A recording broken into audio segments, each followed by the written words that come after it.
There is a phone number that does not exist in any directory. It has never been advertised.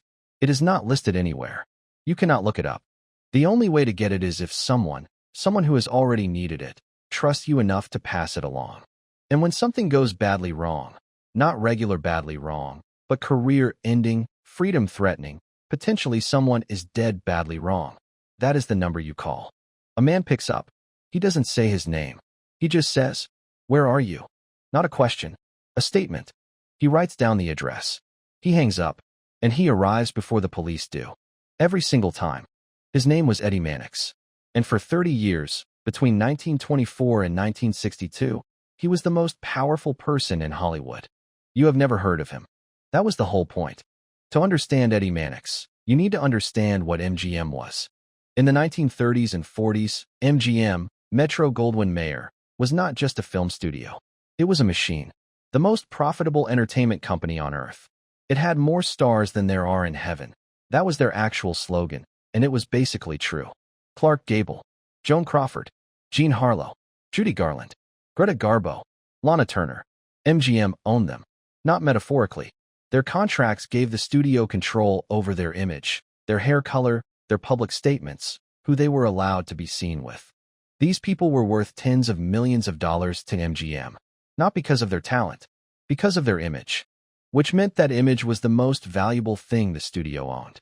An image is fragile. A drunk driving arrest, an unwanted pregnancy, an affair with the wrong person, a body in the wrong place at the wrong time. Any of those things could end a career worth millions, which meant someone needed to make those things go away. That person was Eddie Mannix. His official title was General Manager and Comptroller of MGM. Completely mundane. The kind of title that makes you stop reading. His actual job was to maintain a network, a web of contacts so deep and so wide that almost any problem, anywhere in Los Angeles, could be made to disappear. Corrupt police officers, friendly judges, doctors on the MGM payroll, journalists who would kill a story in exchange for access, district attorneys whose campaigns were funded by Louis B. Mayer. And if none of that worked, he had friends in New Jersey. Old friends. The kind you don't introduce at dinner parties. He'd been building this network for 20 years. And he was very good at his job. Let's talk about the routine work first. Because before we get to the part where people start dying, you need to understand that this was just Tuesday for Eddie Mannix. A star gets into a car accident while drunk. Mannix is on the phone before the other driver has stopped crying. Money changes hands. Witnesses forget what they saw. The story gets written as a minor fender bender, if it gets written at all. A star gets a woman pregnant who is not their wife. Mannix arranges everything. The doctor, the facility, the non-disclosure agreement she signs before she leaves, the studio car that drives her home afterward.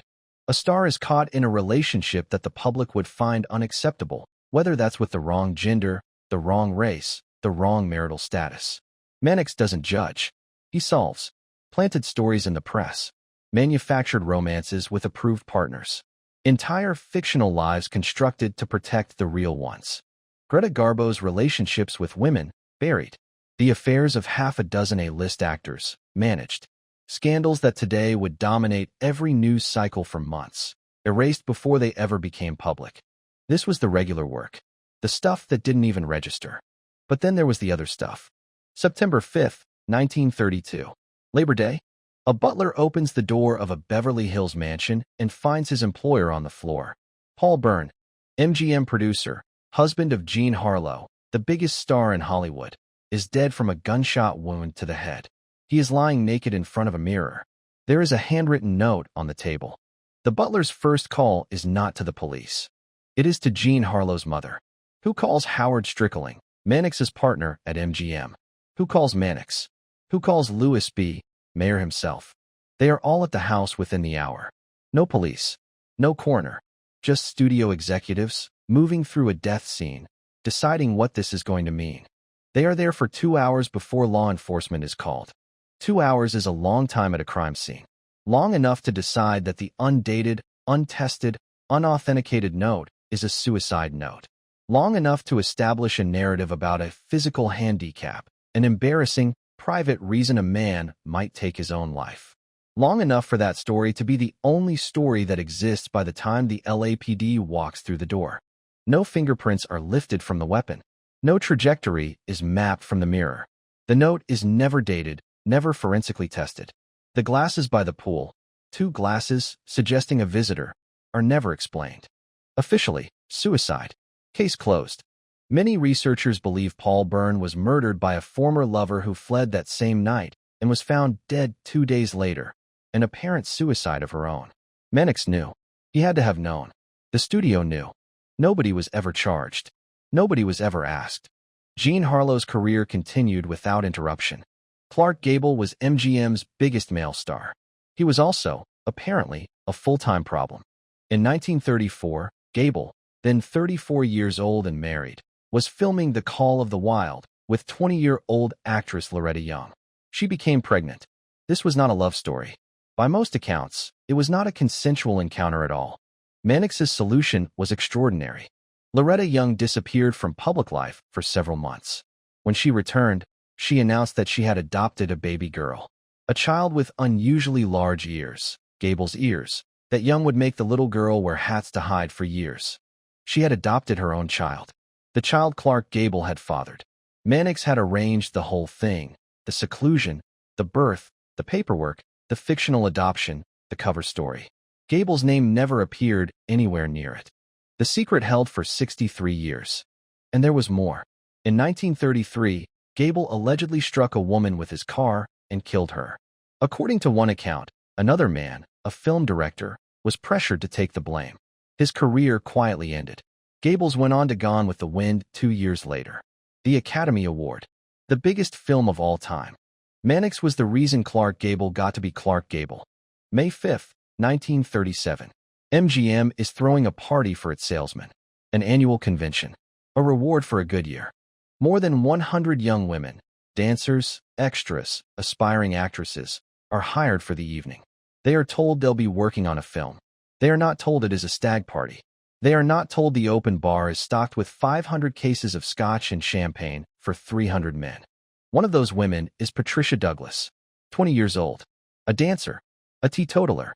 At some point during the evening, a MGM salesman from Chicago has her pinned down. Scotch is poured down her throat against her will. She manages to escape into the parking lot. He follows her. He finds her. He assaults her in his car. When it is over, she stumbles out screaming. She is taken to a hospital. The Culver City Hospital, which, like the Culver City Police Department at the time, functioned essentially as a department of MGM. The doctor examines her and reports that he can find no evidence of anything happening. She is driven home in an MGM car. Patricia Douglas does not go away quietly. She does something that, in 1937, no woman had ever done. She takes her case to the district attorney of Los Angeles County. She files a lawsuit against the rapist, against MGM, against Eddie Mannix by name, against the casting director. And then MGM destroys her. Pinkerton detectives are hired to follow her everywhere. Witnesses are bought off. Her name and reputation are dragged through the press. She is painted as a woman of loose character, as someone who fabricated everything. The DA, whose top campaign donor was Louis B. Mayer, does nothing. The case goes nowhere. The rapist faces no consequences. She never works in Hollywood again. She disappears. She gives no interviews. She does not speak publicly for 65 years. When a documentarian finally tracks her down in Las Vegas in the early 2000s, elderly, living alone, she says, "It ruined my life. It absolutely ruined my life. They put me through such misery. It took away all my confidence." When someone later asked Eddie Mannix what had ever become of that girlie who had the nerve to take on MGM, he smiled and said, "We had her killed." He meant that they had erased her. From memory, from public record, from the industry, from everything. She was still alive, in a Las Vegas apartment, when he said it, living proof that he was right. Here is where it gets strange. For most of his career, Eddie Mannix cleaned up other people's messes. But one death, the most famous unsolved death in Hollywood history, may have been personal. George Reeves was Superman. Not the movie version, the 1950s television version, the one that millions of American children watched every week. He was beloved. He was a household name. He was also, for several years, sleeping with Eddie Mannix's wife. This sounds like a motive. But here is the twist. Eddie Mannix didn't care. He had his own affairs. His wife Toni had her arrangement with Reeves. It was, by all accounts, a mutual understanding between two adults who had long since moved past the pretense of a conventional marriage. What Eddie Mannix did care about, what reportedly made him furious, was when George Reeves ended the affair to be with someone else. Because when Reeves walked away, Toni was devastated, absolutely broken. And Eddie Mannix, the man who had spent 30 years solving other people's problems with a phone call and a network of mob connections, watched his wife fall apart over an actor who had decided he was done with her. On June 16, 1959, George Reeves was found dead in his Benedict Canyon home. Single gunshot wound to the head. Official ruling, suicide. The evidence was strange from the start. There were guests in the house who waited before calling the police. Stray bullet casings were found near the body. Odd for a single self-inflicted shot. The gun showed no fingerprints. And then there is this detail. The actress who played Lois Lane on the Superman show received a phone call at 4:30 in the morning, before the news was public, from Toni Mannix. Toni was hysterical, barely coherent, ranting that George had been murdered. Before the news was public, nobody was ever charged. The case was officially closed as a suicide.